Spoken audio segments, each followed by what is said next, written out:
Lord. ఈరోజు దేవుని వాగ్దానం 22వ కీర్తన 4వ వచనం. మా పితరులు నీయందు నమ్మిక ఉంచిరి, వారు నీయందు నమ్మిక ఉంచగా నీవు వారిని రక్షించితివి.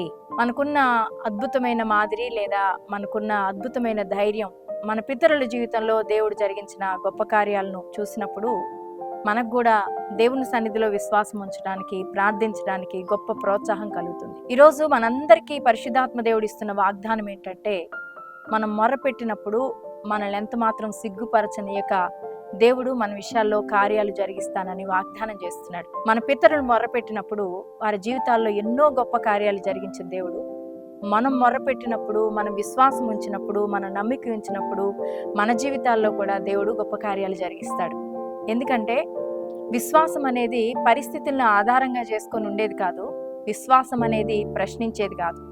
పరిస్థితులు ఏ రీతిగా ఉన్నా, ఇబ్బందికరమైన పరిస్థితులు ఏదైనా మన జీవితాల్లో తప్పకుండా ప్రతి పరిస్థితుల్లో దేవుడు విడిపించగలడని, గొప్ప కార్యాలు చేయగలడని నమ్మిక ఉంచినప్పుడు, విశ్వాసం ఉంచినప్పుడు మన జీవితాల్లో దేవుడు గొప్ప కార్యాలు జరిగిస్తాడు. ఆనాడు ఇశ్రాయేలు ప్రజల జీవితాల్లో ఎన్నో రకాలైన శ్రమలు, శోధనలు, ఆటంకాలు ఎన్ని వచ్చినా వారు దేవుని యందు విశ్వాసం ఉంచి నమ్మిక ఉంచిన ప్రతి సందర్భంలో కూడా వారు గొప్ప విడుదలను చూశారు. యెరికో ప్రాకారాల ముందుకు వచ్చినప్పుడు దేవుడు వారితో చెప్పిన మాట ఏంటంటే, మీరు కేవలం దేవుని స్తుతిస్తూ యెరికో ప్రాకారాల చుట్టూ తిరగండి అని చెప్పాడు. నిజంగా ఆ మాటను వారు నమ్మారు. యెరికో ప్రాకారాల చుట్టూ తిరిగితే ఈ యెరికో ప్రాకారాలు ఎలా పడగొట్టబడతాయి, ఈ మార్గం గుండా మేము ఎలా ప్రయాణం చేయగలుగుతాం అనే ఆలోచన వారికి రాలేదు. దేవుడు చెప్పాడు, మేము చేస్తాం అనుకున్నారు. 6 సార్లు తిరిగారు.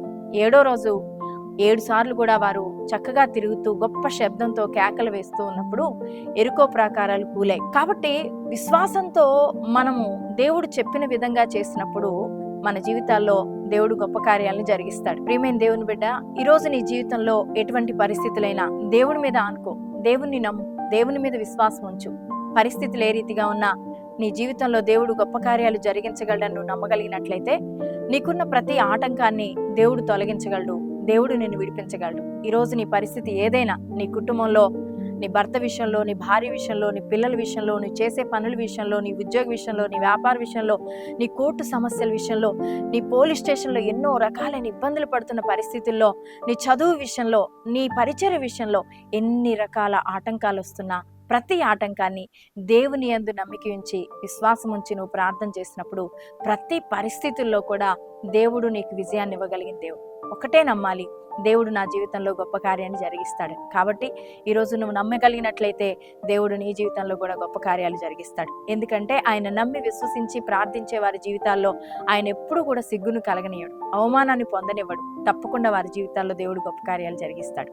కాబట్టి ఈ వాగ్దానాన్ని బట్టి ధైర్యం తెచ్చుకొని విశ్వసించు, కార్యాలు పొందుకుంటావు. ప్రార్థన. పరిశుద్ధుడా, ప్రేమ కలిగిన మా తండ్రి, కృప కలిగిన మా దేవా, నీకు వందనాలు, స్తోత్రాలు చెల్లిస్తున్నాం. ఈరోజు ఎంతమంది బిడ్డలు వారికి కలిగిన ప్రతి ఇరుకు, ఇబ్బంది, శ్రమ, శోధనలో ప్రభా, ప్రతికూలమైన పరిస్థితుల్లో ఉంటున్నారు. ప్రభా, నీ యందు నమ్మిక ఉంచినప్పుడు, విశ్వాసం ఉంచినప్పుడు, మొరపెట్టినప్పుడు వారి గొప్ప విడుదలనిచ్చే దేవుడు. మా పితరులు ఎన్నో విషయాల్లో నీ యందు విశ్వాసం ఉంచి విడుదల పొందారు. మా జీవితాల్లో కూడా ప్రతి పరిస్థితుల్లో నీ యందు విశ్వాసం ఉంచి విడుదల పొందే కృపను ప్రతి ఒక్కరికి మీరు అనుగ్రహించి, దీవించి, ఆశీర్వదించండి. ప్రతి సమస్య, శోధన, బంధకాలు, ఇరుకులు, అప్పులు, ఆర్థిక ఇబ్బందులు, కుటుంబాల్లో శోధనలు, దురాత్మ శక్తుల ప్రభావం నుంచి ప్రతి బిడ్డను విడిపించి దీవించమని యేసు నామములో ప్రార్థిస్తున్నాను తండ్రి. ఆమేన్.